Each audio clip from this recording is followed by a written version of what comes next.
FPRRD masaya dahil marami ang nagmamahal sa kanya ayon kay Senator Bongo na itong news scoop ni Angelo Bainio. Patuloy ang panawagan ni Senator Bongo na ipagdasal si dating Pangulong Rodrigo Duterte habang nakikisa sa ika-88 araw ng Davao. Bagaman hindi nakadalo si Duterte, tiniyak ni Go na masaya ito dahil sa pagmamahal ng taong bayan. Unang-una, panawagan. Pangalawa, pagdasal po natin ang kanyang kaligtasan, kalusugan at ang kanyang kalayaan. At ngayon naman po, inaalalayan rin po natin ang kanyang pamilya, especially ang kanyang anak na si Kitty, na nag-aaral pa po sa ngayon. Ay nahirapan rin po yung bata, na di-distract rin po siya.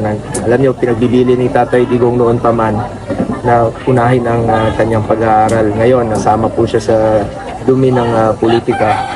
Naawa po ako sa bata. At ako muna ang tatay yung kanyang tatay, pag wala si Tatay Digong sa mga pangailangan. Iba pang pangangailangan, nandito lang naman po ako kung ano po yung mga naiwan ni Tatay Digong na trabaho. Bagamat alam nyo, nasanay naman po tayo yung mga hinaing nila, mga pangailangan ng taong bayan, humingi ng tulong sa kanya. Kung kaya ko lang po gampanan yung iba, ay gagawin ko po alang-alang sa mga kababayan nating Pilipino at alang-alang kay Tatay Digong. Kasama ni Go sa pagdiriwang si Davao City Mayor Baste Duterte at iba pang opisyal ng lungsod. Hinimok din niya ang publiko na ipagpatuloy ang panalangin para sa dating Pangulo. At yan ang aking news scoop, Angelo Bainio, nagbabalita ng tama, naglilingkod ng tama.